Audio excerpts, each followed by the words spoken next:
मंच पे उपस्थित सभी अतिथिगण और आप सब अलग अलग क्षेत्रों से, कोई हॉस्पिटल से, कोई स्कूल से, कोई अलग अलग प्रकार के कई काम करते करते आप सबको आज पुरस्कृत भी किया। मेरी अपनी ओर से आप सबको बधाई और दोनों हाथ जोड़ के आप सबको प्रणाम करता हूं।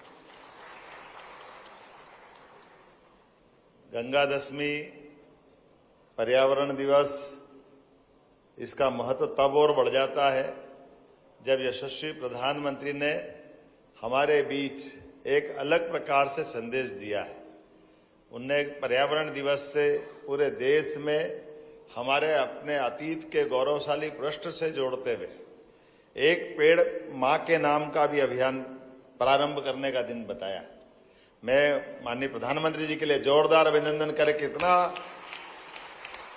सरल, कितने महत्व का, और एक पेड़ का क्या महत्व होता है, इसके माध्यम से पूरी प्रकृति में समझने का संदेश हमारे यहाँ अतीत के काल से है। ऐसा कहा जाता है कि एक बावड़ी 10 कुओं के बराबर है और 10 बावड़ी एक तालाब के बराबर है और 10 तालाब एक पुत्र के बराबर है और 100 पुत्र एक हमारे वृक्ष के बराबर है। ये अतीत काल से हमारा ये कितना अलग प्रकार का है संदेश है कि हमारे पुत्रों की भी जिस प्रकार से कामना की गई, तो जैसे हमारे वंश वृक्ष में आगे फलने फूलने की कल्पना हम करते हैं, ऐसे प्रकृति के साथ फलने फूलने की, ये प्रकृति जिंदा रहेगी तो हमारी अपने आप अस्तित्व की पहचान हो जाएगी। और इसीलिए इसके कितने उदाहरण भरे पड़े हैं। मैं बोलने के लिए काफी बातें बोल सकता हूं, लेकिन हम सब जानते हैं आज के इस दौर में हमारे उस प्राचीन ज्ञान को पुनर्स्थापित करने का एक तरह से ये वापस समय आया है। जब हम रिसाइकल पे जाने की बात करेंगे, रीयूज पे जाने की बात करेंगे, तो कैसा समय आया है अपने आप। उसी प्रकार से जब न्यूनतम संसाधनों के आधार पर हम अपना बेहतर जीवन जी सकते हैं, और कितने प्रकार के उदाहरण भरे पड़े हैं। हम कल्पना करें 19वीं शताब्दी का रॉयल सोसाइटी के बीच, विद्वानों के बीच कोई बात रखो तो दुनिया मानती थी। अंग्रेजों के समय एक पद्धति प्रारंभ हो गई, पौधों में प्राण होते हैं, ये दुनिया मानती नहीं थी। लेकिन हमारी तो परमात्मा के दया से अलग प्रकार की सोच थी। जब जगदीश चंद्र बसु ने इस बात को रखा तो रॉयल सोसाइटी लंदन में उनने अपना इस प्रदर्शन में भाग लिया और भाग लेकर के सबके सामने पौधों को उन्होंने अपने प्रकार से कैस्ट्रोग्राफ करके यंत्र है जिसके माध्यम से पौधों में प्राण होते हैं, वो सिद्ध करके जब बताया तो उनको हाथों हाथ ले लिया, तालियां बजा करके उनका अभिनंदन किया, लंदन भर में स्वागत सत्कार आयोजित किए। पत्रकारों ने उनसे पूछा कि आपने कितना बड़ा काम किया है, ये दुनिया में पहली बार ध्यान में आया और आपका यहाँ कितना सम्मान हुआ। उनने सबको धन्यवाद कहा। उन्होंने कहा आपका भारत में भी बहुत, पूरे देश में सम्मान होगा। बोले मेरे भारत में सम्मान नहीं होगा। तो उन्होंने कहा क्यों, भारत वाले नहीं समझते इस बात को? बोले नहीं, ये बात तो सही है कि वो भारत वालों के लिए अलग प्रकार की दृष्टि है। हमारे गांव से गांव में अनपढ़ से अनपढ़ आदमी को मालूम है कि पौधे में प्राण होता है, तो आपको नहीं मालूम था, आपको बताने आया हूं। ये प्रकृति का रहस्य, ज्ञान का नीचे तक की जड़ों की गहराई अतीत के काल से, ये हमारे उस दौर की याद दिलाती है जिसके आधार पर आज हमारे उसी वैज्ञानिक जी के माध्यम से, जगदीश चंद्र बसु वो महान वैज्ञानिक जिन्हें रेडियो तरंगों के बारे में भी बात कही कि रेडियो तरंगे के आधार पर वो द्रव्य में, प्रकाश में, सभी प्रकार गैस में, सभी दूर से तरंगे निकल सकती है। सेमीकंडक्टर में क्या है, यही तो है, इसके बाहर क्या है? तो ये तब कह रहे हैं आज से 150 साल पहले, उस दौर में भी। और इसीलिए उनने दूसरा एक और पुरस्कार मिलना था उनको, कायदे से नोबेल पुरस्कार, लेकिन उन्होंने नोबेल पुरस्कार अपने को लेने के बाद मार्कोस को दिलवा दिया कि भैया तुम ले लो, रेडियो का बेतार के तार का पुरस्कार किसी को मिला है। तो वो अपने ज्ञान के आधार पर, कि केवल आपके सर्टिफिकेट से बात नहीं बनती, ये जो हमारी प्राचीन मान्यताएं हैं उन मान्यताओं की सिद्धि हो रही है। और आप ताली बजा के माला पहन लो, हम अपने आप खुश हो जाएंगे।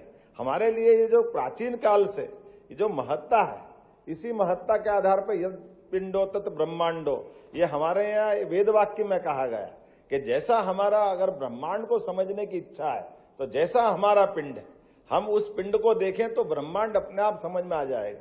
इसीलिए उसके उदाहरण भी कितने भरे पड़े। हम अपने यशोदा मैया का उदाहरण देखो, जब कान्हा का मुंह खुलवाती है तो उनको ब्रह्मांड के दर्शन हो जाते हैं। हमारे लिए वो ब्रह्मांड के दर्शन का दृश्य ऐसा लगता है कि कन्हैया के माध्यम से माता यशोदा ने क्या देखा होगा।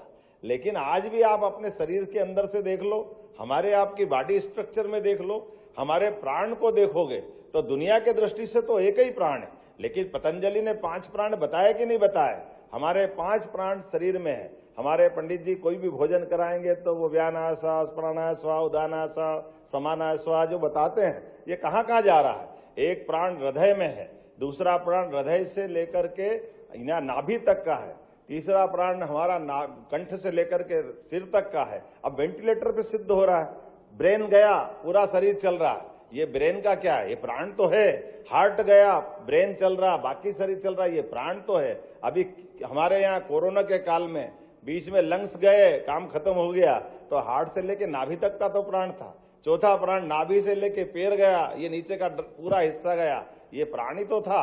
और 5वां प्राण पूरे शरीर में चल रहा है। और ये तो 5 प्राण हुए, फिर 5 उप प्राण भी तो है हमारे सामने। आंख खुली की खुली रह गई, ये उप प्राण हो गया। नाक से गंदगी आ गई, ये दूसरा प्राण निकल गया। मुंह खुला का खुला रह गया, तीसरा प्राण हो गया। नीचे गंदगी हो गई, चौथा प्राण हो गया। ये जो अपना 5वां प्राण पूरे शरीर में से निकल गया। किसी डॉक्टर से किसी का शरीर आखिरी में पहुंचे और वो आपका सेंसेशन देखता है तो रोम रोम से प्राण तो निकलता है। हमारे बीच में यही तो हमारे मुंह है, यही तो हमारा शरीर है। तो ये जैसे हमारे रोम रोम में से जीवन की दृष्टि निकलती है, इसी आधार पे तो माना गया कि यत पिंडे तत् ब्रह्मांडे। और क्या है? मैं आज पर्यावरण दिवस के अवसर पर आप सबको बधाई भी देता हूं। और जिस प्रकार से हमारी संस्कृति के साथ हमारी सरकारों ने भी काम किया है, इन सरकारों के आधार पर अलग अलग क्षेत्रों में जिस प्रकार से पुरस्कार लिया है, सभी मित्रों को जिनने पुरस्कार पाया मैं उनको भी बधाई देना चाहता हूं। जोरदार अभिनंदन करें इस नाते से।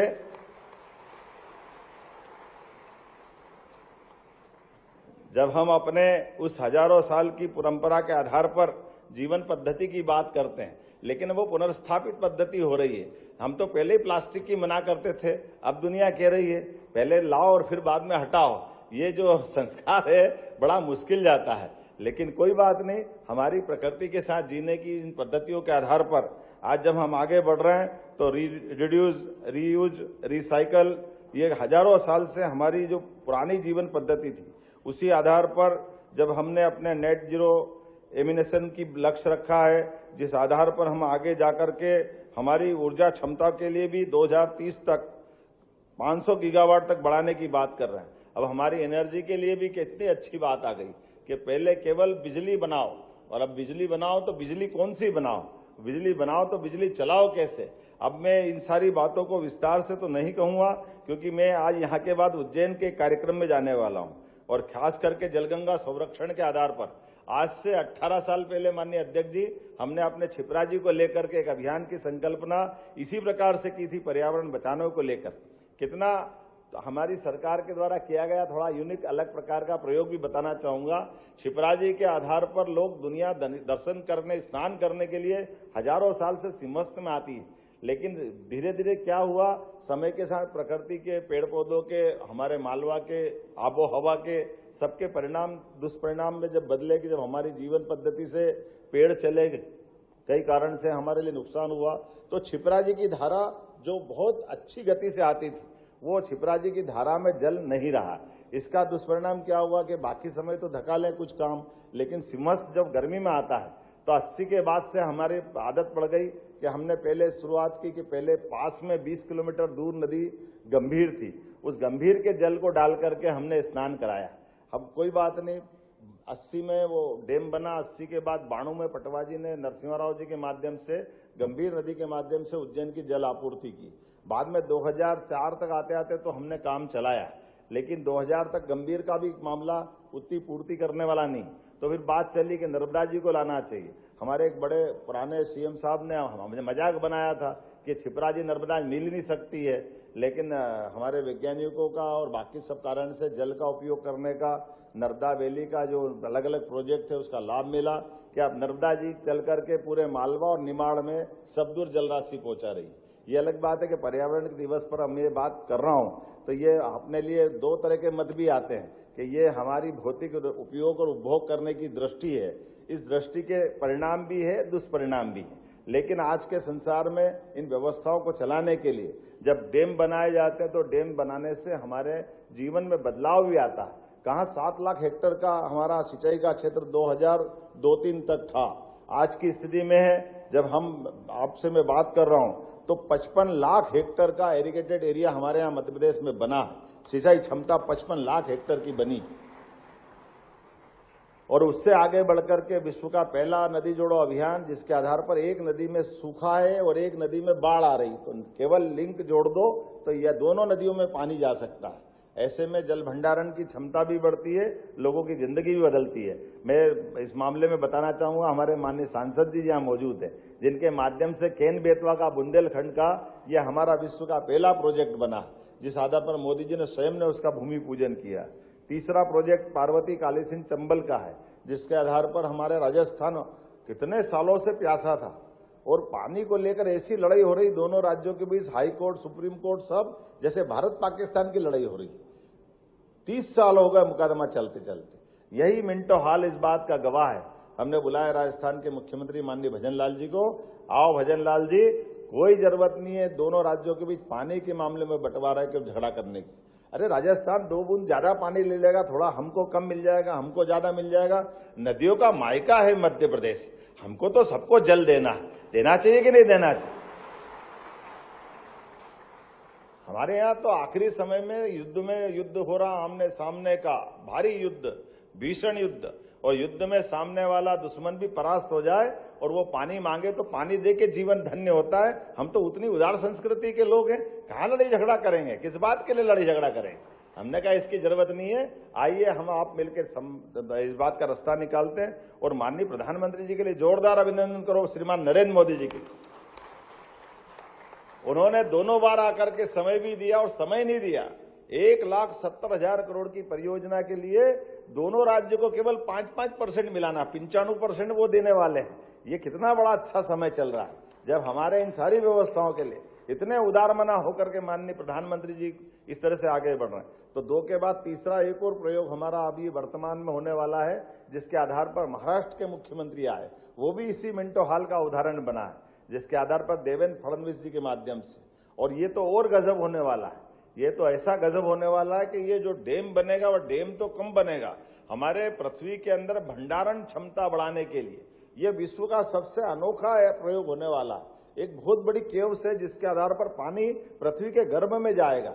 आमतौर पर पृथ्वी के गर्भ से लाने के प्रयोग तो है, लेकिन अंदर जल को रख करके हम अपना एक नया प्रयोग करेंगे और दोनों राज्यों के लगभग 2 लाख हेक्टेयर क्षेत्र में सिंचाई की क्षमता भी बढ़ेगी। तो हमारी ताप्ती मैया के माध्यम से हम ये तीसरा प्रयोग करने जा रहे हैं। जब मैं इसकी सारी बात कर रहा हूं तो आज के इस अवसर पर आप सबसे कामना करता हूं कि हम आप मिलकर के जलगंगा अभियान का संरक्षण का हमने पूरे गए साल सरकार बनने के बाद 1 महीने तक अभियान चलाया था। उस 1 महीने के अभियान के बाद इस बार ध्यान में आया कि वो समय कम पड़ रहा है।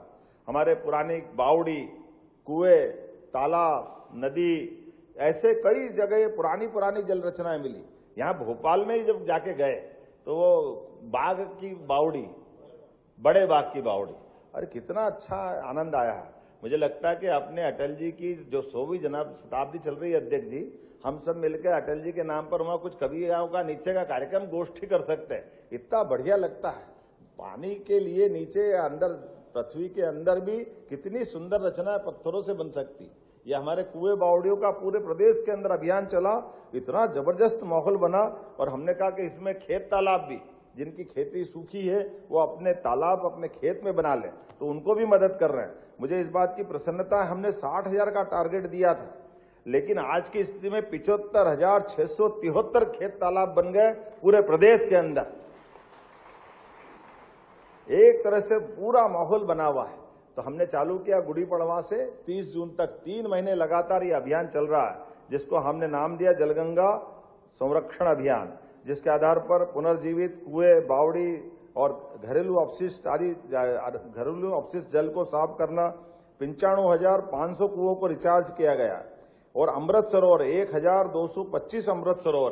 कल भी मैं रीवा की तरफ गया था, लोग इतने आनंदित हैं, इतना आनंद आ रहा है तालाब बनाने में, बावड़ियों को साफ करने में, हर जगह जाकर के कार्यक्रम करने में जितना आनंद आ रहा है उससे ज्यादा जलगंगा संरक्षण का अभियान आ रहा है। मैं मान के चलता हूं हमारे यहाँ तो इतनी प्रकार की नदियां हैं। हमने नदियों की सूची बनाई तो नदियों की सूची मालूम पड़ी कि पूरे देश में सबसे ज्यादा नदियां अगर कहीं से प्रवाहित होती है और उद्गम है वो मध्य प्रदेश है। 247 नदियों की लिस्ट बनी है अपने मध्य प्रदेश के अंदर। और नीति आयोग के लोग आए थे, उनने उनके बीच में बात रखी। हमने कहा देखो ये मध्य प्रदेश को परमात्मा ने कितना अलग प्रकार का आशीर्वाद दिया है। हमारे अपने जल संरक्षण को लेकर हमको मालूम है गंगा के लिए हिमालय पर हिम ग्लेशियर है, हिमखंड है, बर्फों की शिलाएं जिसके माध्यम से गंगा का प्रवाह आता है, भागीरथी ऐसे जमुना का प्रवाह भी उससे आता है, अलकनंदा का भी। लेकिन मध्य प्रदेश में तो कहीं बर्फ नहीं है, मध्य प्रदेश में तो कोई हिमखंड नहीं, कोई ग्लेशियर नहीं है। लेकिन नर्मदा का जल प्रवाह अमरकंटक से प्रारंभ होकर के न केवल मध्य प्रदेश का पूरा निमाड़ और मालवा, बल्कि उसकी धारा से पूरा गुजरात और राजस्थान तक हम अपनी जल राशि नहीं जल जीवन पहुंचाते हैं। एक तरह जल ही जीवन मान के चलें। और केवल वो नहीं, ये हमारी पार्वती कालीसीन चंबल योजना का हिसाब अगर इसको भी मान ले तो इसके माध्यम से ये आगे जाकर चंबल मिलती जमुना में, जमुना जाती गंगा बेसिन में। इसी प्रकार से केन बेतवा का पूरा हिस्सा, कौन सा राज्य जो हमसे लाभान्वित नहीं हो रहा है? सोन नदी छत्तीसगढ़ से लगा करके आगे हमारे बिहार से होती हुई पुनः गंगा की धारा को समृद्ध करती है। एक तरफ से अगर लाइन देखो तो पूरे देश में बड़े पैमाने पर जितनी नदियां अगर प्रवाहित हो रही है और बड़े पैमाने पर जल राशि कहीं से जा रही है, तो हमें गर्व है वो मध्य प्रदेश का अपने हिस्सा है, जिसके आधार पर हम अपने इस पूरे भारत की प्रकृति को, भारत की समृद्धि को हम एक तरह से पुनः जीवन देने का प्रयास कर रहे हैं। आज के इस अवसर पर मेरी अपनी ओर से पुनः आपका वंदन, अभिनंदन, बहुत बहुत धन्यवाद। भारत माता की जय।